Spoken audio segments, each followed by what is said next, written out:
अस्सलाम वालेकुम, खुश आमदीद, सुबह खैर तमाम देखने वालों को। प्रोग्राम का नाम है गुड मॉर्निंग कराची और मेरा नाम है मोहम्मद यासिर।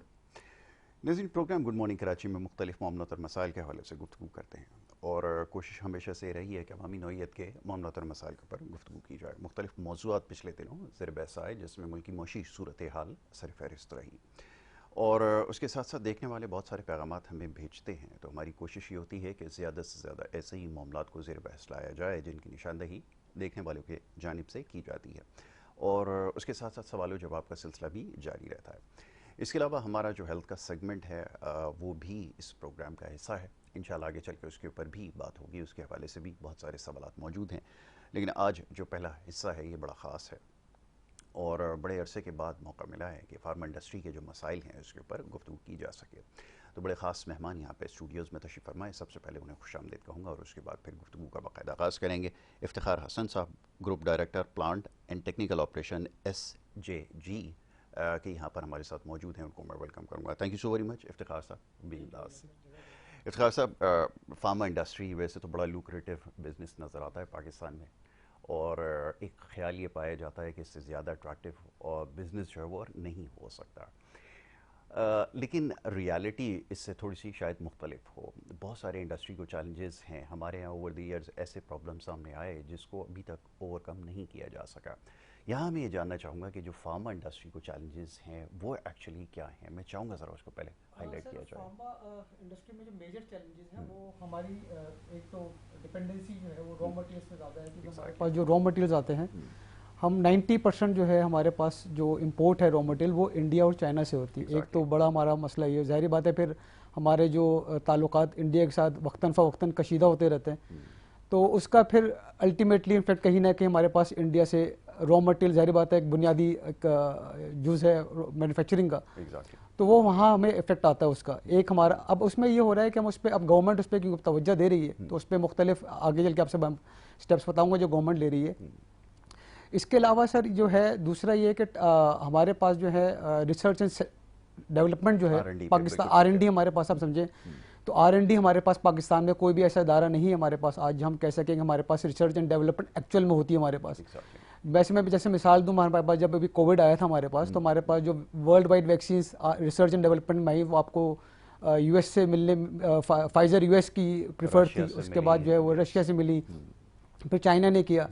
बट उस पर ये रिसर्च एंड डेवलपमेंट हमारे पास अभी बहुत बड़ा फुकदान है, जहाँ हमारी गवर्नमेंट अब हम मैन्युफैक्चरिंग अपने प्लांट में करते हैं जो हमारी रिक्वायरमेंट है, बट हमारे पास कोई डेवलपमेंट नहीं होती। हमारे पास समझें कि हम जो है उसको कॉपी कर रहे होते हैं, मी टू हमारे पास आ रहा होता है। इस तरह के चैलेंज स्किल लेबर का हमारे पास जो मैं समझता हूँ, जो मेरे अपना एक ख्याल है कि स्किल लेबर जो है हमारे पास उस लेवल पे नहीं है। अब जाहिर बात है मुल्क से पाकिस्तान से लोग ड्यू टू क्वालिफाइड लोग होते हैं।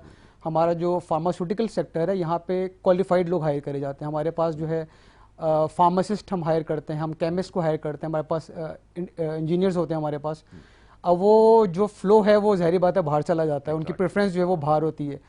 तो ये 3-4 मसले मसाइल हैं जो चीदा मसले मसाइल हैं, जिसमें मैंने आपको ज़्यादा बताया। इसमें API manufacturing is one of them and research and development is one of them.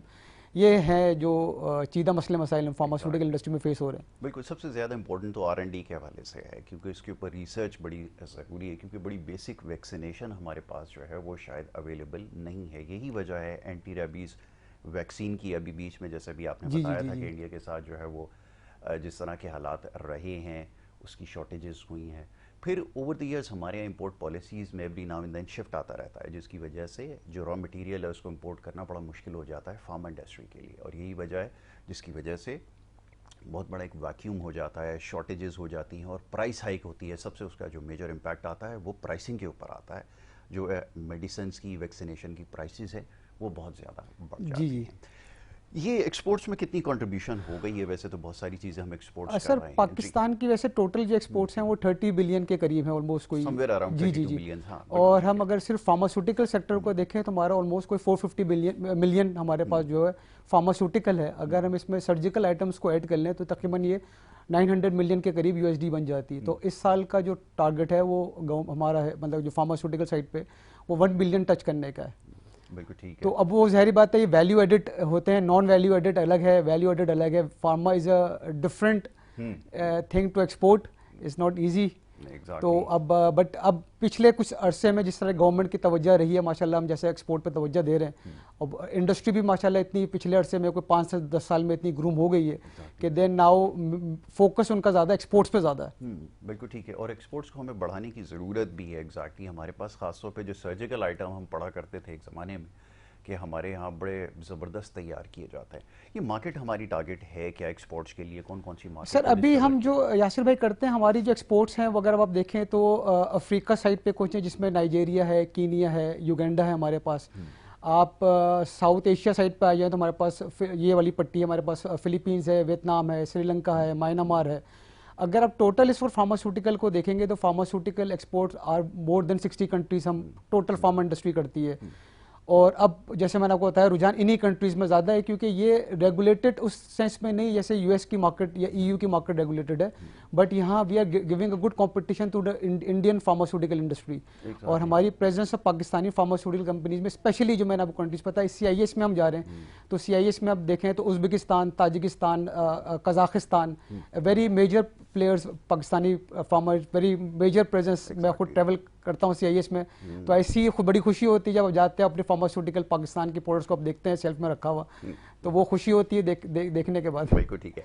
अच्छा, ये 18 अमेंडमेंट आने के बाद DRA के जो मामला था वो फेडरल से निकल के प्रोविंशियल सब्जेक्ट जी जी, उसकी कितनी कंट्रीब्यूशन रही है? क्योंकि बहुत सारी जगह पे हर्डल्स DRA की रेगुलेशंस की वजह से आई है, क्या सपोर्टेड हैं? जी जी, उसमें सर देखें हमें ये होता है अगर हम किसी कंट्री में एक्सपोर्ट करना चाहते हैं तो उसमें हम रेगुलेट होते हैं ड्रैप से, इस्लामाबाद से रेगुलेट होते हैं। तो हमारे पास जो है ड्रैप हमें जैसे सपोर्ट करती है। अब किसी कंट्री अगर एक्सपोर्ट करना चाह रहे हो, मैं मिसाल देता हूँ आपको, वन ऑफ द एग्जांपल्स कि हमें 1 महीने में EX मिल जाता है, एक्सपोर्ट की रजिस्ट्रेशन मिल जाती है। तो हमें एक्सपोर्ट में तो गवर्नमेंट खुद चाह रही है जैसे कि टोटल इनिशिएटिव एक्सपोर्ट्स पे जाने का, तो फार्मा में भी इसी तरह है कि फार्मा में फैसिलिटेशन इन्होंने अलग से हमें कर दी है। हमें NOCs जल्दी मिल जाती है, पहले नहीं मिलती थी, NOCs वगैरह प्रॉब्लम आती थी। अब हमें EX विद इन 1 मंथ हमारे पास होता है, हमें उस कंट्री से परमिशन लेनी होती है, बाकी हमें government of Pakistan with in 1 month में हमें दे देती है। हमें GMP सर्टिफिकेट चाहिए होता है तो हमें 3 मंथ्स में हमें इशू हो जाता है, जो बेसिक रिक्वायरमेंट है फार्मास्यूटिकल एक्सपोर्ट की। तो गवर्नमेंट तो हमें बहुत ज़्यादा एक्सपोर्ट जो है वो सपोर्ट कर रही है। इनफैक्ट जो लोकल इंडस्ट्री के हमारे फेडरल ड्रग इंस्पेक्टर्स हैं या लोकल के हमारे प्रोविंशियल इंस्पेक्टर्स हैं, they are very supportive. In fact when they come to the plant तो वो हमें राय देते हैं, हमें मशवरा देते हैं कि आप कैसे एक्सपोर्ट को इम्प्रूव करें। तो माइंडसेट ओवरऑल जो है वो चेंज एक मिनिस्ट्री की तरफ से भी आ चुका है, क्योंकि हमारे जो है वो वज़ीर आज़म साहब का प्लस ये कि जो भी हमारे अब गवर्नमेंट ऑफिशियल्स हैं they are more focused toward the export side. बिल्कुल ठीक है, ये बात सही है कि गवर्नमेंट की प्रायोरिटीज़ में जब ये चीज़ होगी, क्योंकि बहुत बड़ी इंडस्ट्री है, इतनी डाइवर्सिफाइड है कि अगर इसके ऊपर बात करें तो अब बहुत सारे लोग तो शायद सिर्फ सर्जिकल आइटम्स और मेडिसिन साइड को समझते हैं, लेकिन बहुत इसमें डाइवर्सिफिकेशन है। हैविंग सेड दैट, अब एक बड़ा बेसिक क्वेश्चन पूछा जाता है कि every now and then price hike क्यों आती है? इसका पहले मैं चाहूँगा थोड़ा सा जवाब दीजिए, क्या वाकई के जो रॉ मटेरियल है इसकी कॉस्ट इतनी ज़्यादा इन्फ्लेट कर गई है कि हमें लोकल मेडिसिन को जो वो एक over the counter easily available होती हैं उसमें बहुत तेज़ी से सर्च आता है, उसकी क्या वजह होती है? सर अगर आप कंपेयर करेंगे ना रीजन में, पाकिस्तान को कंपेयर करते हैं, इंडिया बांग्लादेश के साथ कंपेयर करते हैं, तो हमारी प्राइसेस आर वेरी कॉम्पिटिटिव। मैं आपको एग्जांपल देता हूँ उसकी, आप इजीली समझ जाएंगे। जब हम एक्सपोर्ट में जाते हैं ना तो वहाँ हमारे पास कॉम्पिटिटर हम आपस में कॉम्पीट नहीं करें as a industry, we compete there with the Indian pharmaceutical industry, with Bangladesh से हमारा कंपटीशन होता है। तो वहाँ हमारी प्राइसेस अगर कॉम्पिटिटिव ना हो तो हम कॉम्पीट ही नहीं कर सकते। हाँ, आप जो कह रहे हैं, क्योंकि हमारा जैसे मैं आपको तस्करा किया, हमारे पास डिपेंडेंसी API की जो है वो चाइना और इंडिया पे, उनकी प्राइस है, फिर उस पर जब यहाँ पे आते हैं तो टैक्सेस लग जाती है, ड्यूटीज लग जाती हैं। तो या तो वो ड्यूटी और टैक्सेस को माइनस करा जाए, उनको जो है वो ज़ीरो किया जाए, तो वो हमें हेल्प मिल सकती है। उसका दूसरा रास्ता ये है कि हम अपनी लोकल मैन्युफैक्चरिंग, जो गवर्नमेंट की हमारी अब तवज्जो है कि हम लोकल रॉ मटेरियल को प्रोड्यूस करें, क्योंकि हमारा 90% रॉ मटेरियल इंपोर्ट होता है। अब हम गवर्नमेंट अब नए प्लेयर्स को इन्वाइट कर रही है या पुराने प्लेयर्स को इन्वाइट कर रही है, उसमें वो उनको इंसेंटिव्स देने की प्लान कर रहे हैं, उनमें उनको प्रमोट करने की बात कर रहे हैं कि लोकल अगर कोई मैन्युफैक्चरिंग होती है, जो कि अब स्टार्ट हो गई है पिछले 5-10 साल में, तो उनको वो फैसिलिटेट कर रही है इंसेंटिव्स के तौर पे, या आप जो है वो उनकी ड्यूटी स्ट्रक्चर में उनको सपोर्ट कर रही है। तो वो ये 2-3 रास्ते ही। अब देखिए उसमें जो इनडायरेक्ट इश्यूज हैं, जिसमें बिजली है, तो वो उसमें फार्मास्यूटिकल कुछ नहीं कर सकती। उसमें जो इनडायरेक्ट टैक्सेस है, मिसाल की सिक्योरिटी है, आपके लॉ एंड ऑर्डर सिचुएशन है, तो वो हमें पानी का मसला हो गया। कराची में एक major of the pharmaceutical industries are based in Karachi, Lahore और पेशावर। कराची में पानी का मसला रहता है, तो अगर ये पानी मेरा फ्री होगा फॉर एग्जांपल, तो वो ज़ाहिर बात है, मैं अगर टैंकर खरीद रहा हूँ, पानी खरीद रहा हूँ, तब वो कॉम्पीट नजर आएगा प्राइसेस में। Same goes to sir electricity. If you compare the electricity with India, आप वो कर लें कंपेयर, तो आपको अंदाजा हो, ये फिर मिल के जो है ना वो कहीं ना कहीं कॉस्ट पे आपके इम्पेक्ट आता है। ये आपके पेट्रोल के प्राइसेस हो गए, तो उसमें मैन्युफैक्चरर जो भी है, मैन्युफैक्चर इसमें फार्मास्यूटिकल साइड पे ऐसा मैन्युफैक्चर नहीं है जो नया एंटरप्रेन्योर आएगा। इसमें ज़्यादातर अब जो फार्मास्यूटिकल लोकल हमारी हैं, क्योंकि पहले के ज़माने में मल्टीनेशनल्स होती थी, अब लोकल हमारे पास बहुत ज़्यादा लोकल बिजनेसमैन है जो उनकी थर्ड जनरेशन या सेकंड जनरेशन काम कर रही है। बल्कि मैं जिस भी कंपनी के साथ एसोसिएटेड हूँ, उनकी फिफ्थ जनरेशन यहाँ काम कर रही है। तो फिफ्थ का मतलब सर ये हो गया ना, फिफ्थ सिक्स जनरेशन है। तो ये ऐसा काम नहीं है कि जो है ना, या जैसे शुरू आपने बात की प्रॉफिट बहुत ज़्यादा है। ये बाय हम जो है, जब हम काम करते हैं, जैसे एक डॉक्टर काम करता है, we work as a doctor also. मैं अगर काम कर रहा हूँ इंडस्ट्री के साथ हूँ, तो मैं समझता हूँ कि मेरी एक जिम्मेदारी है टुवर्ड्स द नेशन। अब हम सोचते हैं नेशन में क्या ऐड कर सकते हैं। तो आप अगर टॉप 50 फार्मा सारी देखेंगे, 90% of the business is with top 50 pharma companies. हमारे पास कोई 650-700 फार्मास्यूटिकल प्लांट्स हैं। उसमें आप जो देखेंगे सारे वो हैं जिनकी थर्ड फोर्थ जनरेशन इस वक्त इंडस्ट्री में बैठी हुई है। तो वो ऐसा नहीं है कि वो कहना बहुत ज़्यादा प्रॉफिट है। वो वही वाली बात है, किसी को जो है बदनाम करना आसान है, बट ऐसा है नहीं। वो मैंने जितने लोगों के साथ काम किया, जिनके साथ मैं काम कर रहा हूँ, इनफैक्ट वो मोर टुवर्ड्स उनका होता है कि सोसाइटी में वैल्यू ऐड करी जाए। तो सोसाइटी में वैल्यू ऐड करने की बात हो रही है इस वक्त, क्योंकि ये बड़ा एक नोबल कॉज भी है, इसको भी समझना चाहिए। मेडिसिन को बनाना, खुद से सेल्फ सफिशिएंट हो जाना एक बहुत बड़ा चैलेंज है। वरना हमारे यहाँ तो इंसुलिन और दीगर बहुत जो बेसिक वैक्सीनेशन, हेपेटाइटिस वगैरह, ये भी इंपोर्ट करनी पड़ती हैं। तो पाकिस्तान जैसी कंट्री के लिए एक बहुत बड़ा क्वेश्चन मार्क है अगर वो पूरी मार्केट को केटर ना कर सके और लोकली प्रोड्यूस ना कर सके। अच्छा, वे भी एट स्टैंडर्ड्स हमारे क्या वाकई इंटरनेशनल स्टैंडर्ड्स? जी, उसमें देखिए, अब पहले हमारे पास में इंटरनेशनल स्टैंडर्ड्स का तरीक़ाकार किया। हमारे पास इंटरनेशनली, मिसाल के तौर पे सर मैं आपको मिसाल देता हूँ, मतलब कि पब्लिक को समझाना चाहूँगा कि अगर मैं अफ्रीका एक्सपोर्ट करना चाहता हूँ या किसी कंट्री एक्सपोर्ट करना चाहता हूँ, तो वहाँ पे मैं नहीं एक्सपोर्ट कर सकता। उनकी मिनिस्ट्री ऑफ हेल्थ जो है, मिसाल के तौर पे अभी बहुत रिसेंटली हम कुछ कंट्रीज़ में इन्वॉल्व थे, जिसमें यमन था। मैं जिस कंपनी के साथ एसोसिएटेड हूँ, अजीज़ फजल इलाही के साथ, तो हमने यहाँ पे बहुत रिसेंटली भी यमन कराया, लिबिया कराया, हमने युगांडा कराया, हमने इराक कराया। तो वो उनकी मिनिस्ट्री ऑफ हेल्थ हमें आके इंस्पेक्ट करती है, उनके क्वालिफाइड टीम हमें आके इंस्पेक्ट करती है, और वो 3 से 5 दिन हमारे साथ सुबह 8 बजे हमारी फैक्ट्री में होते हैं, 5 बजे हमारे वो इंस्पेक्शन करके जाते हैं। जी सर, बिल्कुल ऐसे ही। अच्छा, इसी तरह पाकिस्तान में अब WHO प्रूफ कंपनीज हैं। WHO प्रूफ ऐसे नहीं मिल जाता, बहुत आपको 5 से 10 साल की जर्नी होती है। मैं प्रीवियसली जिन कंपनी के साथ एसोसिएट रहा हूँ, वहाँ हमने WHO करवाया था। तो WHO एक इंटरनेशनल फार्मास्यूटिकल, क्योंकि जो NGOs होती हैं, WHO उनको बेसिकली परचेज, जो WHO अप्रूव्ड होती हैं, हम उनको परचेज करके देते हैं। अब पाकिस्तान में एज ऑफ राइट नाउ 5 से 6 कंपनीज ऐसी हैं जो WHO अप्रूव्ड हैं, जो PCI से अप्रूव्ड हैं, जो कि EU के स्टैंडर्ड्स हैं। हाँ, हम अभी US FDA में नहीं गए, उसके लिए लोग स्ट्रगल कर रहे हैं US FDA में जाने के लिए, वो एक नेक्स्ट स्टैंडर्ड है। बट अल्लाह का शुक्र है, हम जहाँ भी पाकिस्तानी फार्मास्यूटिकल इंडस्ट्री काम कर रही है as a manufacturer, we are very proud when we compete with Indian specially, क्योंकि हमारा कॉम्पिटिशन इंडिया से ज़्यादा बहुत बड़ी मार्केट है, हमारा कोई उनसे मवाजना भी नहीं है। बट हम we are in terms of quality, मैं भी लास्ट हमारे पास यमन की टीम थी, तो they prefer to buy from Pakistan. आपको सुन के शायद हैरानगी होगी कि इंडिया से वो जब कंपेयर कर रहे हैं तो वो हमें प्रेफर कर रहे हैं हमारी क्वालिटी बेसिस पे। फिर ज़ाहिर बात है, हमारी जो वैल्यूज़ हैं, हमारी जो हम जो ज़बान दे देते हैं, तो हमारा जो बिजनेसमैन है ज़बान दे देता है, तो दे आर प्रेफरिंग। ये अफ्रीका साइड भी ऐसे ही है। तो अफ्रीका में भी लोग, जब हमें डिस्ट्रीब्यूटर से मुलाकात होती है, हमें प्रेफर करते हैं एज कम्पेयर टू इंडियन। मैं बांग्लादेश तो नहीं कहूँगा, बट इंडिया से हमें प्रेफर करते हैं। ये जो रुपी डॉलर की पैरिटी है, या एवरी नाउ एंड देन जो प्राइसेस फ्लक्चुएट करती हैं, डॉलर इन्फ्लेट करता है, उस पर सर डायरेक्ट, क्योंकि हम जब इंडिया से या चाइना से करते हैं सर, तो वो यासर भाई डायरेक्ट जो है ना, वो आपका रॉ मटेरियल पे हिट करता है। अच्छा, उस पर जो मैन्युफैक्चरर है वो डेफिनेटली आखिरी वक्त तक चाहता है कि वो हिट वो खुद ले हिट एज अ बिजनेसमैन। जिसमें आपको कहा ना कि अब ऐसा कोई नया बिजनेस नहीं आता ना, इसमें ज़्यादातर पुराने लोग हैं, तो वो कोशिश करते हैं, वो जहाँ तक हो सकता है वो हिट खुद लेते हैं। जब बिल्कुल ही उनके हाथ से बाहर हो जाता है, तो फिर ज़ाहिर बात है, वो जैसे बाकी चीज़ों की कीमतें बढ़ती हैं, तो फिर दवाओं पे भी इसका इम्पैक्ट कहीं ना कहीं आता है। बिल्कुल ठीक है। अच्छा, ये बड़ी इंटरेस्टिंग अब फील्ड हो गई है, और ख़ासतौर पे चाइनीज़ मार्केट जो है बड़ी डोमिनेंट है। और हमारा रॉ मटेरियल का मैं देख रहा था, एक ब्रेकडाउन मैंने देखा, उसमें सब चाइना चाइना चाइना, बल्कि कुछ फॉर्मुलेशन को तो नाम ही चाइना उन्होंने रखा हुआ है। ये किस हद तक दुरुस्त है, और फिर ये जो है ये क्या हमें बेनिफिट कर रहा है, जी या जी, do you think असल कि हमें में असल में एज़ कम्पेयर टू इंडिया हम स्ट्रेटेजिकली, क्योंकि हमारा एक चाइना के साथ एक जिस तरह से हमारा जिससे वर्किंग रिलेशन है, रिलेशन है exactly। तो वो वर्किंग रिलेशन कहीं ना कहीं हमें आता है, हमें उनकी जहाँ we prefer to buy raw material from, as of right now we prefer to buy raw material from China. अगर हमें कोई मजबूरी होती है तो then we move towards India और some other sources, but our preference, क्योंकि हमारा जाना ईजी है, हमें उससे फिर जाहिर बात है नेगोशिएट करना आसान है। गवर्नमेंट लेवल पे जितने इनिशिएटिव्स होते हैं वो उस पे लेवल पे, जैसे अभी मुस्तफ़ा कमाल भाई जो हमारे हेल्थ मिनिस्टर हैं, ही वॉज इन चाइना, तो वो एक रिलेशन का फिर जाहिर बात है एक रिलेशन जिस तरह से चाइना से हमारी प्रेफरेंस होती है कि हम चाइना से रॉ मटेरियल बाय करें। बिल्कुल ठीक है। ये टॉप नॉच कंट्रीज कौन सी हैं फार्मा इंडस्ट्री के अंदर जिनको हमें फोर्सी करना चाहिए या उनको मीट करने के लिए उनकी पॉलिसीज को समहाउ अडॉप्ट करें? मैं यासिर भाई समझता हूँ कि we should Pakistan pharma industry को टुवर्ड्स जाना चाहिए अब यूएसएफडीए साइड पे। जी, यूएसएफडीए इस, अगर आप फार्मास्यूटिकल का पूरा देखेंगे तो हमारी पूरी जो फार्मास्यूटिकल इंडस्ट्री है ये ऑलमोस्ट को 1.2-1.5 ट्रिलियन के यूएसडी के कहीं राउंड अबाउट है। तो अगर आप सिर्फ इसमें यूएस मार्केट उठाते हैं तो वो अप्रॉक्सीमेटली के 600 बिलियन यूएस डॉलर्स की होगी।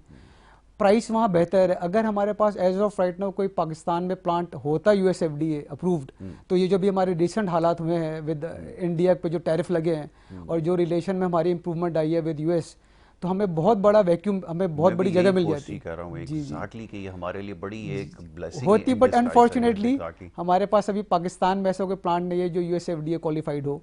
बट आने वाले वक्तों में, जैसे एक ज़माने में लोग समझते थे कि डब्ल्यूएचओ या पीआईसीएस भी ईयू लेवल पे भी नहीं जा पाएंगे, जब पिछले 5 साल में कंपनीज चली गई हैं, तो आई होप कि आने वाले वक्त में कंपनीज यूएसएफडीए में भी इंशाल्लाह जाएंगी। और इन्वेस्टमेंट माशाल्लाह जिस तरह से हो रही है रिसर्च एंड डेवलपमेंट में भी, इक्विपमेंट में भी, टेक्नोलॉजी में भी, आई होप कि very soon we will be going to the USFDA market इंशाल्लाह। और ये जो अमेरिका की एजेंसी, फिर ड्रग एजेंसी है, रेगुलेटर आप जिसको कह लें, फेडरल ड्रग एजेंसी जो है, अगर ये किसी को डिसअप्रूव कर देती है तो उसको ग्लोबली फिर एक्सेप्टेंस नहीं मिलती किसी भी प्रोडक्ट के ऊपर। अगर आप देख लें, और लाइकवाइज अगर वो किसी को अप्रूव कर देते हैं तो वो हर जगह एक्सेप्टेबल होती है। इतना इन्फ्लुएंस है, इसको आप समझिए। और हमारे पास ये एक अपॉर्चुनिटी इस वक्त आ गई है क्योंकि वहाँ पे टैरिफ जो है वो बढ़ते जा रहे हैं। तो फार्मा इंडस्ट्री बहुत बड़ी इंडस्ट्री है और जो नेबरिंग कंट्री है बड़ी एक्सपोर्ट्स उस तरफ हैं, तो हमारे लिए एक बहुत बड़ी अपॉर्चुनिटी ये बन गई है। तो मेरे ख्याल में हमारे जो फार्मा के जो प्लेयर्स हैं उनको ये अपॉर्चुनिटी को जो है ना ग्रास्प करना इंशाल्लाह सर, बहुत अच्छा वक्त आइए और अच्छा वक्त आएगा इंशाल्लाह ज़रूर आएगा। मूविंग फॉरवर्ड थोड़ा सर्जिकल आइटम्स की तरफ आते हैं। ये मार्केट किधर खड़ी है, क्योंकि अभी ख़ास तौर पे सर्जिकल आइटम्स के अंदर जो रॉ मटेरियल है, एल्युमिनियम है और सिल्वर वगैरह जो इस्तेमाल होता था, उसकी प्राइसेस बहुत ज़्यादा बढ़ गई हैं। फिर एक और भी प्रॉब्लम रहा कि वो रॉ मटेरियल की शॉर्टेज भी हुई है, ग्लोबली शॉर्टेज हुई है। उसका इम्पैक्ट समहाउ आया है पास ऑन? सर, हम जो वैसे इंडस्ट्री रेगुलेट करती है ना, उनके पास भी है एक इंडस्ट्री नॉर्म है हमारा कि फार्मास्यूटिकल, क्योंकि हम इंडस्ट्री वाली इंडस्ट्री है कि अगर जंगी हालात भी होते हैं, फॉर से अगर कोरोना के भी हालात थे, तो फार्मास्यूटिकल इंडस्ट्री जो was standing with the nation at that time, उस वक्त मुझे याद है, वो वक्त याद है कि हमें तो जैसे हॉस्पिटल में डॉक्टर्स काम कर रहे थे, हमारा काम था दवाई सप्लाई करना। तो we were ensuring that the medicine are available. In fact अगर खुदा ना खास्ता जो है वॉर वाली सिचुएशन भी होती है तो फार्मा इंडस्ट्री तो फैसिलिटेट कर रही होती है, क्योंकि आर्म फोर्सेस को जो भी मेडिसिन जा रही होती हैं, they are being supplied by the pharmaceutical industry. तो उसमें जो आप जो हमारे पास जो है बॉस 3 महीने का हम रॉ मटेरियल कैरी करते हैं, एंड वी इंश्योर कि हमारा जो फिनिश गुड हम जो कैरी करते हैं मार्केट में, जो हमारे पास डिस्ट्रीब्यूटर के पास अवेलेबल होता है, it is more than 2 months. तो हमें इम्पैक्ट आने में 6-8 महीने लग जाते हैं, जो कि प्लेंटी ऑफ टाइम होता है रिस्पॉन्ड करने के लिए किसी भी चीज़ को। तो फॉर्स से भी इंडिया हमारे साथ जो भी उनके साथ हमारे इश्यूज आए भी थे, तो हमारे पास रॉ मटेरियल की इन्वेंट्री जिसे हम API कहते हैं, API हमारे पास 3 to 4 मंथ्स का ऑलमोस्ट सारी फार्मा इंडस्ट्री में 3 to 4 मंथ्स का रखा हुआ था। तो इट मीन्स कि हमारे पास ओवरऑल कवरेज जो है 6 मंथ्स की कवरेज हमारे पास होती है। तो वो इम्पैक्ट हम वही मैंने से कहा, वो इम्पैक्ट हमारी प्रायोरिटी नहीं होती कि इम्पैक्ट आए, बट अगर कोई चीज़ वर्ल्ड वाइड कोई रॉ मटेरियल आपका वर्ल्ड वाइड कर गया है, अब उसकी प्राइस बढ़ गई है, तो डेफिनेटली फिर इम्पैक्ट आता है। हाँ, हमें उसका ये होता है कि हमें फिर एक्सपोर्ट में कॉम्पीट करना मुश्किल होता है। ये प्रॉब्लम है। अच्छा, एक और बड़ी इंटरेस्टिंग चीज़ जो लोग जानना चाहते हैं वो ये कि वैक्सीनेशन पे कहाँ वे वी स्टैंडिंग, कि हमें तैयार करनी चाहिए, लोकल मैन्युफैक्चर्ड हो, ताकि मार्केट को जो है आसानी से कैटर कर सकें, क्योंकि एक बहुत बड़ा गैप होता जा रहा है उसमें। यासिर भाई, अभी ये थोड़ा अनफॉर्चुनेट साइड है, पाकिस्तान में लोग हम एंटर हो रहे हैं, इंडस्ट्री एंटर हो रही, बट अभी समझें कि बहुत बेबी स्टेप पे है अभी कहीं। अभी इसमें India is a very big player, और इसमें ऑलमोस्ट कोई वैक्सीन की जो मार्केट है वो 80 बिलियन के करीब होगी world wide, and 60% of the vaccine side is covered by India. उसमें जो सबसे बड़ी उनकी एक फर्म है वो वर्ल्ड वाइड सप्लाई करती है। और वो उसमें ज़ाहिर बात है वो एक हम एंटर हो रहे हैं, बट अभी as of right now as per my information Pakistan में हम वैक्सीन पे उस तरह से नहीं है। मेजरली अभी लोग हम इम्पोर्ट पे ही हमारा ज़्यादा, बट आ रहे हैं प्लेयर्स आ रहे हैं वैक्सीन साइड पे आ रहे हैं, बिल्कुल ठीक है। टेक्नोलॉजी का इन्फ्लुएंस बहुत ज़्यादा बढ़ चुका है, अब हमारे यहाँ कितनी इन्फ्लुएंस कर रही है ये हमें जानना होगा। फिर गोइंग फॉरवर्ड हम बहुत सारी चीज़ें जब कोई बिजनेस प्लान बनाते हैं ना, तो उन सारी चीज़ों को जो है ना वो देखते जाते हैं, फिर वो एक चेकलिस्ट होती है उसको देखते हैं। तो अब ये मॉडर्न इक्विपमेंट जो आ रहा है बड़ा इफेक्टिव है, ज़ाहिर मेडिसिन की तैयारी के लिए फिर बहुत सारी चीज़ें। तो यहाँ पर अभी एक प्रॉब्लम आया कि इंपोर्टिंग मशीनरीज जो हैं उसके अंदर कुछ प्रॉब्लम आया, हमने किस हद तक एक्वायर्ड की है उसमें सर। अब लोकल मैन्युफैक्चरिंग में भी जो स्मॉल स्केल इक्विपमेंट है फार्मास्यूटिकल का वो लोकली मैन्युफैक्चर होता है। अच्छा इक्विपमेंट में उसमें काफ़ी अच्छे मैन्युफैक्चरर्स हैं जो इनफैक्ट एक्सपोर्ट भी कर रहे हैं फार्मास्यूटिकल में। अच्छा उसके बाद अगर आप जाएँ तो प्रेफरेंस फार्मास्यूटिकल इंडस्ट्री की चाइना से ज़्यादा होती है। China is a big market and they are very big player in the pharmaceutical industry also. In fact they are giving tough, वो समझें कि आपको वो यूरोप को भी टफ टाइम दे रहे हैं फार्मास्यूटिकल मशीनरी साइड। वो लास्ट अगर कोई बहुत ही लेटेस्ट टेक्नोलॉजी से आपने वैक्सीन की बात की, अगर हम वैक्सीन पे जाते हैं तो हम वहाँ पे प्रेफरेंस होती है कि हम यूरोप से इक्विपमेंट लें, क्योंकि हमें उसका टेक ट्रांसफर भी लेना पड़ता है। क्योंकि हम मशीन ले लेंगे और प्रोडक्ट का टेक ट्रांसफर नहीं होगा हमारे पास, तो हमें चैलेंज आता है। और प्लस ये है कि इंडस्ट्री जो है वो एक क्योंकि जितनी रिसर्च एंड डेवलपमेंट है वो EU साइड पे है, यूरोप साइड पे, US साइड पे। तो जब भी कोई मेडिसिन बनती है तो वो प्रेफरेंस, जैसे आप अगर वैक्सीन लें तो फाइजर की वैक्सीन जब आई तो वो US से ही रिसर्च एंड डेवलपमेंट में आई, वो later on part of the world आती है। तो हम जब जा रहे हैं बायोलॉजिकल्स की तरफ जा रहे हैं तो हमारा फोकस फॉर जो रेगुलर इक्विपमेंट है हम चाइना से करते हैं, बट अगर कोई सोफिस्टिकेटेड है वैक्सीन की अगर स्पेशली बात करें, बायोलॉजिकल्स की बात करें या जो लेटेस्ट टेक्नोलॉजी आ रही है तो वही देन प्रेफर टूवर्ड्स यूरोप। बिल्कुल ठीक है, यूरोप की मार्केट को देखते हैं। अच्छा फिर वहाँ पे बहुत बहुत डाइवर्सिफाइड इंडस्ट्री, वो ये जो आपका इक्विपमेंट है मेडिकल इक्विपमेंट उसकी तरफ बड़ा काम कर रहे हैं। चलिए अगर रिलेटेड ना भी हो फिर भी मैं ये जानने के लिए अगर सवाल करूं कि वहाँ पर हम कितनी प्रोग्रेस कर रहे हैं इक्विपमेंट साइड के ऊपर, ख़ासतौर पे ऐसी मशीनरी जो हमें स्टिल आज तक बहुत छोटी छोटी चीज़ें इंपोर्ट करनी पड़ती हैं, क्या हमारे रेडार पे ये चीज़ें हैं कि हम गोइंग फॉरवर्ड इसको भी बॉस? अगर आप 10 साल पहले चले हैं तो जो मैंने कहा ना बेसिक मशीनरी भी नहीं बनती थी, अब उसमें बहुत हम आगे चले गए, मतलब हमें शायद नहीं देखना पड़ता आगे की तरफ। बट जो कॉम्प्लिकेटेड हैं, जहाँ पे मैंने कहा आपको वैक्सीन की फोर्स अगर मैं प्लांट लगा रहा हूँ तो मेरी प्रेफरेंस होगी कि मैं यूरोप से वो इक्विपमेंट लूँ, क्योंकि वो सोफिस्टिकेशन एक हो जाता है। और एग्जैक्टली जी, बट मगर अब पाकिस्तान फार्मास्यूटिकल इंडस्ट्री इस वक्त बहुत जिस तरह बायोलॉजिकल्स पे काम हो रहा है और बड़े बड़े ग्रुप्स काम कर रहे हैं, ऑन्कोलॉजी पे काम कर रहे हैं, आपका जीन एंड थेरेपी पे काम कर रहे हैं, तो वो वहाँ पे फिर हम यूरोप को प्रेफर करते हैं। बिल्कुल ठीक है। लोकल मार्केट में एक सबसे बड़ा प्रॉब्लम आ रहा है ब्लैक मार्केट का और फेक मेडिसिन्स का, जाली मेडिसिन्स का।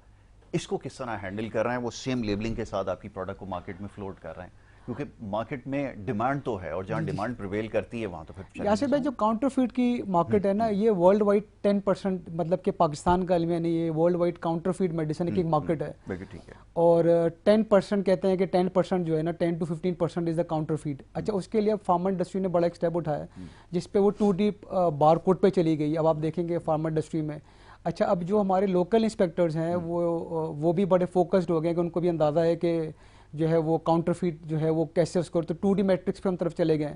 अब गवर्नमेंट का जैसे उनका तवज्जो है कि सिविलाइजेशन पे चला जाया जाए। काउंटरफीट को रोकना बड़ा मुश्किल काम है, बट आप अच्छा उस पर क्या करते हैं, हम उस पर जो बड़े ब्रांड्स होते हैं वो अपना उस पर काउंटरफीट का कोई ना कोई उस पर स्टेप भी ले लेते हैं। आप देखते होंगे मुख्तलिफ दवाओं पे कोई किसी ने लेबलिंग अलग से की हुई होगी, किसी ने स्पेशल उस पर मार्किंग करी हुई होगी, तो वो इस तरह से करते हैं। जैसे हम गवर्नमेंट में अगर सप्लाई करते हैं तो अगर हम सिंध गवर्नमेंट को देते हैं तो उसमें उनकी पैकिंग अलग करते हैं। मैं अगर फॉर से KPK को सप्लाई करूँ गवर्नमेंट में तो मैं इसमें स्टैंपिंग कर दूंगा फॉर KPK गवर्नमेंट। तो स्टेप्स तो हम ले रहे हैं, बट ये कहना बड़ा मुश्किल, जैसे 2D बार कोड आया है और इसका सिविलाइजेशन हम अभी करने जा रहे हैं तो उससे ख़त्म नहीं होगी, क्योंकि ये सिर्फ फार्मा में नहीं है, फिर हर चीज़ में काउंटरफीट की अपनी मार्केट है, हर जगह है। ये चाहे टोबैको इंडस्ट्री हो, कोई भी इंडस्ट्री हो, ये एक बहुत बड़ा चैलेंज होता है। और फिर ये लोकल मैन्युफैक्चरर के लिए बहुत बड़ा टास्क होता है, क्योंकि अथॉरिटीज़ जब तक सपोर्ट नहीं करती तब तक ये प्रॉब्लम आपके सामने आता रहेगा। अच्छा जी, ये तो बड़ी इंटरेस्टिंग चीज़ हो गई। मेरे ख्याल में बहुत सारी चीज़ें लोगों को समझ में भी आ गई। हमारी मार्केट की सबसे ज़्यादा डिमांड किस साइड के ऊपर है, ये मैं जानना चाहूँगा। हमें तो ऐसा महसूस होता है कि सिर्फ डायबिटिक और इससे रिलेटेड जो मेडिसिन हैं या इंसुलिन्स हैं, यही सबसे ज़्यादा सर्कुलेट कर रही है। सर्कुलेशन में एक्चुअली क्या है? इसमें यासिर भाई अब इसमें क्योंकि जो प्रिवेलेंस है वही वही दवा बनती है, वही ज़्यादा बिकती है। उसमें एग्जैक्टली। अभी हमारे पास जैसे कार्डियोलॉजी है, हमारे पास जो है डायबिटिक है, क्योंकि ये हमारे पास प्रिवेलेंस ज़्यादा है इसकी ना, तो फिर ज़ाहिर बात है उसकी डिमांड बढ़ जाती है। अब जो है वो एंटी कैंसर की साइड पे अब लोकल मैन्युफैक्चरिंग एंटी कैंसर पे स्टार्ट हो गई है। उसमें टैबलेट डोजेज फॉर्म भी, इंजेक्शन भी है, वो भी बना रहे हैं। तो जिसका सोसाइटी में जहाँ पे जो जिसका अमराज ज़्यादा होंगे तो वो दवा ज़्यादा तो अवेलेबिलिटी होगी। तो उसी में मेन अभी जो है डायबिटिक्स है, कार्डियो है आपका, और ऑन्कोलॉजी के भी मेडिसिन हैं आपका, जो वायरल डिजीज है इसकी हैं। तो ये चीज़ें, यही जो प्रेवलेंस है लोगों को इन डिमांड है, वही डिमांड होती है। मतलब आप घर में चले जाएं तो मैं समझता हूँ हर घर में किसी को जो है वो डायबिटीज़ या ब्लड प्रेशर की बीमारी होती है। एग्जैक्टली। तो वो वहाँ पे फोकस फिर उनका भी चेंज होता है, मार्केट को देखते हुए उसको वो बनाते हैं। बिल्कुल ठीक है, लेकिन वो वाइडली अवेलेबल है और लोकली मैन्युफैक्चर्ड मेडिसिन। अच्छा, अब एक और बड़ा इंटरेस्टिंग क्वेश्चन है, वो ये कि हमारे यहाँ बहुत एक बड़ी क्लास ऐसी है जो समझती है कि जो इंटरनेशनल मेडिसिन हैं वो ज़्यादा रिलायबल हैं लोकल मैन्युफैक्चर के मुकाबले में। इसको तासुर को कैसे ज़ाइल किया जाए, ये मैं हमेशा पूछता हूँ कि ये बहुत बड़ा चैलेंज है। उसमें यासिर भाई मैं आपको स्टैटिस्टिक्स बता देता हूँ। उसमें जो इस वक्त 90% ऑफ द मेडिसिन है जो हम मतलब आवाम यूज़ कर रहे हैं, they are 90% are the locally manufactured. उसमें अगर आप एक क्लास की बात करें वो अवेल करते हैं लोग, बट उसमें भी कोई डायबिटीज़ की दवा कभी कैरी नहीं करेगा। उसमें आप अगर फॉर से दुबई चले जाते हैं या सिंगापुर चले जाते हैं या सऊदीया चले जाते हैं तो आप वहाँ नज़ला खांसी की दवा यूज़ कर लेंगे। बट जो मिसाल के तौर पर हाइपरटेंशन की दवा है या कार्डियो की है या खुदा ना खास्ता ऑन्कोलॉजी की कोई दवा आपको लेनी पड़ रही है या हेपेटाइटिस है, इस तरह की दवाएं फिर आपको लोकल मैन्युफैक्चर्ड है। और मैं आपको स्टैटिस्टिक्स बता रहा हूँ कि 90% आर लोकली मैन्युफैक्चर्ड एंड अल्हम्दुलिल्लाह they are equivalent to the part of the world आप जहाँ कंपेयर कर लें। बिल्कुल ठीक है। तो मेरा ख्याल 90% का फिगर काफ़ी है सर, काफ़ी है मेरे ख्याल में लोगों को। उसमें भी मैं आपको 90% वो बता रहा हूँ, बाकी इंपोर्ट हैं, जैसे वैक्सीन इंपोर्ट होती हैं, बट उसमें नज़ला खांसी की दवाइयाँ आ सकती हैं। बट यूजुअली आपको मतलब आप अगर रह बाहर रहें तो आपको जो फिर वो प्राइस कॉम्पिटिटिव भी, अगर आप ले भी आएंगे तो अगर वो दवा आप जो इंपोर्टेड बात करें वो क्योंकि वो यूएसडी में परचेज करें, आप पीकेआर, हम तो पीकेआर के हिसाब से मना रहे हैं, तो 90% तो आवाम हमारी यही यूज़ कर रही है। एग्जैक्टली, बिल्कुल लोकल मैन्युफैक्चर्ड दवाई लोकल मैन्युफैक्चर्ड यूज़ कर रहे हैं, याद रखें, और वो हाईली इफेक्टिव हैं। एक जो परसेप्शन एक बिल्ड हुआ है हमारे यहाँ हमेशा से कि बाहर की मेडिसिन लाएंगे। अच्छा, मैंने कुछ देखा, मैं मेडिसिन का नाम तो नहीं ले सकता, लेकिन लोग वहाँ से लेकर आते हैं, कहते हैं ये ज़्यादा इफेक्टिव है। वो ज़्यादा इफेक्टिव होने की भी एक वजह है, वो आपको अक्सर ये बात समझाता हूँ कि ये जब मेडिसिन बनाई जाती हैं तो क्लाइमेट को देखते हुए, कंडीशंस को, एनवायरनमेंट को, ये सारी चीज़ें काउंट करती हैं, उनको देखते हुए वहाँ के एटमॉस्फेयर के हिसाब से जो बनाई जाती हैं, अगर वो आप यहाँ यूज़ करेंगे, अगर समा फ़ायदा हो भी जाए तो उसका कतई मतलब ये नहीं है कि वो ज़्यादा इफेक्टिव है और हमारी लेस इफेक्टिव हैं।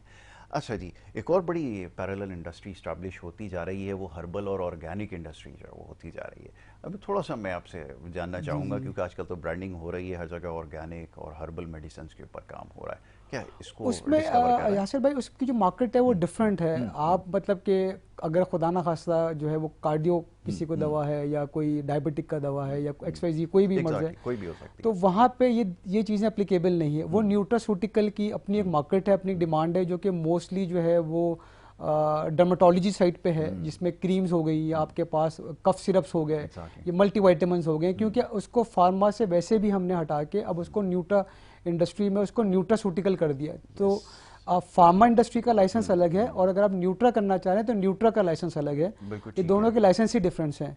तो उस साइड पे जो है ना आपको कफ सिरप मिल जाएंगे, आपको जो है वो लॉजेंजेस मिल जाएंगी, क्रीम्स मिल जाएंगी, फेस वॉश मिल जाएगा, वो मार्केट अलग है। जी जी जी, मल्टीविटामिन्स मिल जाएंगे। इसका इन्फ्लुएंस बहुत ज़्यादा जो है वो बढ़ता जा रहा है, खासतौर पे हमारे यहाँ जब से अवेयरनेस आई है, जिस तरह की कैंपेन्स चली हैं, अब वो सही है या गलत इसके ऊपर बाद में बात करेंगे, लेकिन वो इतनी ज़्यादा इफेक्टिव रही हैं, मैं देख रहा हूँ कि उसका इनपुट इतना बढ़ता जा रहा है कि उन्होंने थ्रू सोशल मीडिया, दीगर चैनल्स के थ्रू इसको जो है वो केटर किया है।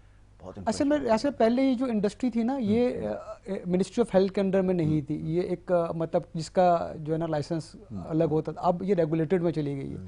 तो इसमें ज़ाहिर बात है मैन्युफैक्चर कम होंगे और वो क्वालिटी मेडिसिन वाली साइड पे ज़्यादा होंगे।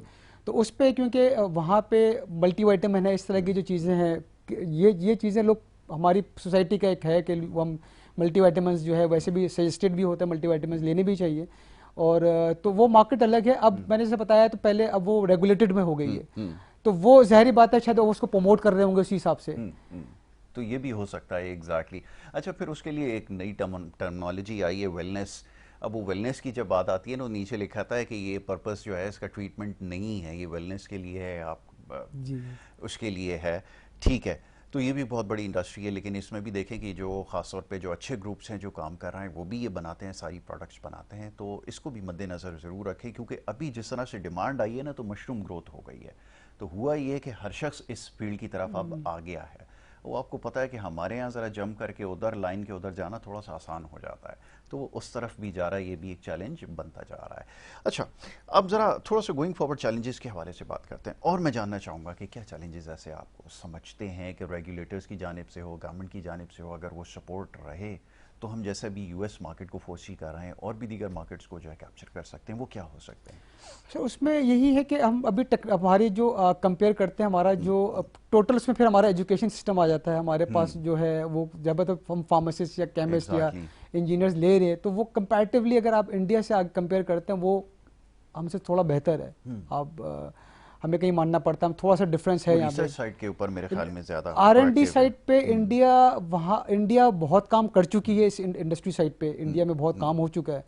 हमारे पास अभी गवर्नमेंट साइड पे इधर देखें तो उसमें यही है कि जैसे मैंने बताया कि अब जो नई टेक्नोलॉजी आ रही है उस पर लोगों की अवेयरनेस है, जो आपके अपने प्रोफेशनल्स निकल रहे, इनको आप कैसे ब्रेस्ट रख सकते हैं नई टेक्नोलॉजी के साथ, कि दुनिया में क्या चेंजेस आ रहे हैं, क्योंकि इनकी जो रेगुलेशंस हैं, हमारी जो गाइडलाइंस होती हैं वो फिक्स नहीं होती, वो कंटिन्यू कि हम फॉलो करते हैं। बेसिकली पाकिस्तान में ड्रैब की अपनी गाइडलाइंस हैं, फिर इंटरनेशनली हमें WHO, PICS, USFDA guidelines follow करनी पड़ती है। तो मैं ही समझता हूँ कि जो स्किल्ड हमारा लेबर वाला साइड है ना, ये अभी हमें यहाँ पे बहुत काम करने की ज़रूरत है। यहाँ पे अभी गैप है, क्योंकि जैसे मैंने आपको बताया कि आप अल्टीमेटली अगर वो जाना भी चाहेंगे, अब हमारे पास इस तरह की कोई यहाँ पे पाकिस्तान में इस तरह से भी चीज़ें नहीं है कि जहाँ पे हम अपने जो ये फ्रेश ग्रेजुएट्स आते हैं हम उनको एक उनकी डिग्री वाली होती है, बट जो प्रोफेशनल लाइफ में आते हैं जहाँ आपको कॉम्पीट दूसरे ममालिक से करना, वहाँ पे एक वो डिफरेंस उनका कहीं ना कहीं फील आता है। तो मैं समझता हूँ कि स्किल लेबर वाला जो साइड है, फिर वो नीचे जो आपका लेबर काम कर रही है, वो हमारी जो फार्मा में लेबर काम करती है वो दूसरी इंडस्ट्री से हटके वो क्वालिफाइड होती है। हम कम से कम अगर लेबर भी कोई रखते हैं तो हमारी लेबर जो है वो इंटर पास होती है, मैट्रिक पास होती है, और वो इतनी बेसिक होती है, इसको इंग्लिश पढ़नी आनी चाहिए। एग्जैक्टली, ये सबसे ज़्यादा ज़रूरी है। तो इसमें ये भी एक चीज़ है, फिर ज़ाहिर है कि जब आप क्वालिफाइड और स्किल्ड लेबर रखेंगे तो उसकी कॉस्ट भी बढ़ जाती है दीगर इंडस्ट्री के मुकाबले में। तो ये भी एक मामला है, इसको समझने की ज़रूरत है।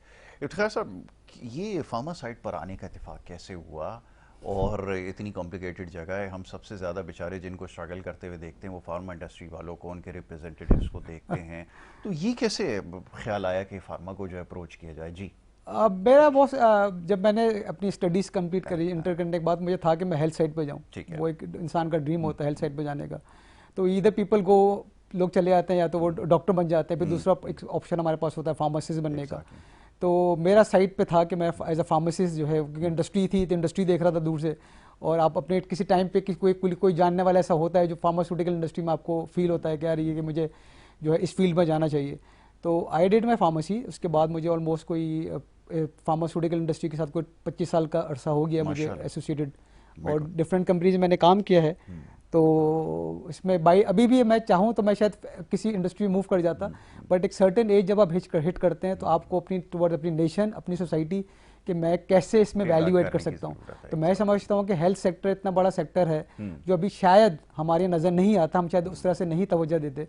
बट अब हॉस्पिटल जाते हैं तो हम डॉक्टर्स को दे देते हैं, बट अब ये सोचना चाहिए जो इंजेक्शन बना है ये किसी पीछे इसका पूरी हिस्ट्री है, इसका पूरा बैकग्राउंड है, फार्मास्यूटिकल बैकग्राउंड है इसमें पूरी। क्योंकि हम कहते हैं कि हमारे पास फार्मास्यूटिकल इंडस्ट्री जो है, ये वो लोग अगर कभी इंशाल्लाह आप जरूर हमारी आए फैक्ट्री तो आप देखेंगे सबसे ज़्यादा क्वालिफाइड लोग आपको वहाँ मिलेंगे। वही होता है, आपको फार्मासिस्ट मिलेगा, इंजीनियर मिलेगा, क्योंकि पूरी समझे इंजेक्शन जब आप लगा रहे होते हैं तो आपका कहीं ना कहीं बिलीव होता है या सिर्फ कि आप जब मैं इंजेक्शन लगा रहा हूँ तो आपको बिलीव कंपनी पे होता है कि इसने जो दवाई या आपको दर्द सर भी है सर, क्या बात तो है। आप एक पैराडोल भी खाएंगे ना तो आपको कहीं ना कहीं कोविड बिलीव के होगा। टाइम पे लोगों को ज्यादा पता चला। हमारे यहाँ तो ये बड़ी बड़ी जो फार्मा जाइंट्स थे ना, ये एक हाउस होल्ड नेम बन गए थे। आप किसी जी से जी भी जी पूछेंगे, जी जी किसी जी शख्स से कोविड के ज़माने में कि फाइज़र क्या है, वो आपको सारी डिटेल बता देगा। आप मॉडर्ना के बारे में, किसी भी जी जी जी वैक्सीनेशन जी के बारे में पूछेंगे, वो पूरी हिस्ट्री बता देगा। तो फार्मा का ये इम्पैक्ट रहा ख़ासतौर पे कोविड के दिनों में।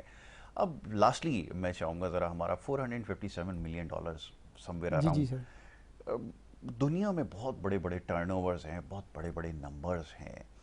हम कैसे इसको अचीव कर सकते हैं, और क्या वो वक्त आ सकता है कि जब हम $2 बिलियन की, मैं वो जो नेबरिंग कंट्री है उसकी एक वैक्सीनेशन की मैं देख रहा था नंबर्स, तो वो सिर्फ बहुत कार्ड के भी $2 बिलियन को क्रॉस कर रहे थे।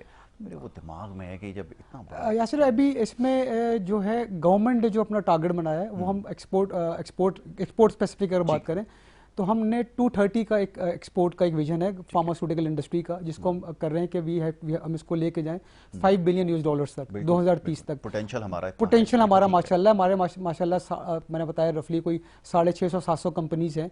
और ड्रैब इसके लिए ड्रैब जो है खुद PICS, क्योंकि जो यूरोपियन स्टैंडर्ड्स है उसका एक अपने आप को खुद रजिस्टर्ड करने जा रही है। बिल्कुल ठीक है। तो उससे होगा है कि हमारी जितनी फार्मास्यूटिकल इंडस्ट्री है वो ग्रो करेगी, ग्रो करेगी मतलब डेफिनेटली। 650। और अब क्योंकि कंपटीशन एक आपका बढ़ा है, और पिछले 5 से 10 साल में समझता हूँ कि फार्मास्यूटिकल इंडस्ट्री बहुत बड़ा चेंज आया है, बहुत बड़ा चेंज आया है। अब हम जिस तरह कॉम्पीट कर रहे हैं तो अब हमें ट्रैक है हमारे सामने ना, अब हमारे पास ट्रैक है। जैसे आप कहते हैं कि ट्रैक करते हैं तो फिर बंदा इंसान, अल्लाह की मदद होती है तो इंसान पहुंच जाता है। बिल्कुल ठीक है। तो आप समझिए कि हम बात करें 2025 में 1 बिलियन की, तो हम अब अगर बात करें फार्मास्यूटिकल इंडस्ट्री के 2030 में 5 बिलियन की एक्सपोर्ट्स, तो आप समझ लें कि कितना बड़ा जम होगा, कितना बड़ा जम होगा। और तो होपफुली अचीव कर सकें इंशाल्लाह बिल्कुल। इंशाल्लाह और ये जो इंशाल्लाह। FDA का खास तौर पे अगर अप्रूवल मिल जाता है, अगर वहाँ से अगर NOCs मिल जाती हैं, तो US मार्केट बहुत बड़ी मार्केट है। तो ये हमारे लिए मेरे ख्याल में एक बड़ी वन लास्ट उसमें भी दूसरे तरीके से लोगों ने जाना शुरू किया है। इसमें ऐसा नहीं कि हमें पाकिस्तानी आपको नहीं मिलेंगे, वहाँ पे दूसरे तरीकों से, मिसाल के तौर पे कुछ फार्मास्यूटिकल ग्रुप्स ऐसे हैं जिन्होंने आउटसाइड पाकिस्तान अपने प्लांट्स में लगा के, उसमें बंदिश नहीं होती आपको, आप ये कर एग्जैक्टली। सकते हैं कि आप यूरोप की किसी कंपनी से प्रोडक्ट को अपनी बनवा के फॉरसेटॉल जो कि कॉन्ट्रैक्ट मैन्युफैक्चरिंग कहलाती है, बिल्कुल ठीक है, तो उसके कॉन्ट्रैक्ट पास मैन्युफैक्चरिंग अप्रूवल है, करके, आपके पास हाँ, या प्रोडक्शन है, आपके आई पास सी, एक तो ऑप्शन ये भी है साइन हो कि आप जाए। कॉन्ट्रैक्ट मैन्युफैक्चरिंग US से यूरोप से करा के आप राइट। उसको US कर दें, तो ब्रांडिंग वगैरह जो है वो ब्रांडिंग वहाँ पे वगैरह कर ज़्यादा दें। बेहतर हो बट सकती है। हमारी कंपनीज जो है फार्मास्यूटिकल कनाडा तक आपको प्रेजेंस मिलेगी, एंड बहुत वेरी लिटिल। अब कुछ लोगों ने, मतलब कि लोगों के रडार में है राइट। कि हमने अगले 3-4 साल में US FDA की तरफ जाना है। इंशाल्लाह होपफुली हम ये जाएंगे और ये टारगेट भी ज़रूर इसको मीट करेंगे। वेल इफ्तिखार साहब, thank you so very much कि आप यहाँ नाइस, पर आए। थैंक्स वेरी और मच। नेक्स्ट टाइम जब आप आएंगे तो फिर हम ब्रांडिंग को ज़रा डिटेल में डिस्कस इंशाल्लाह करेंगे। हमारे यहाँ ब्रांडिंग का भी एक बहुत बड़ा प्रॉब्लम है। तो जनाब, इसके ऊपर गुफ्तगू हुई फार्मा इंडस्ट्री के हवाले से। आज हमने मुख्तसरन जो इंपॉर्टेंट चीज़ें थी जो जानना ज़रूरी हैं लोगों के लिए, उसके ऊपर हमने गुफ्तगू की है। इंशाल्लाह आगे मौका मिलेगा इसके ऊपर बात करेंगे। वक्त हो रहा है ब्रेक का, ब्रेक के बाद आगे बढ़ेंगे। आप देखते रहिए हमारा प्रोग्राम।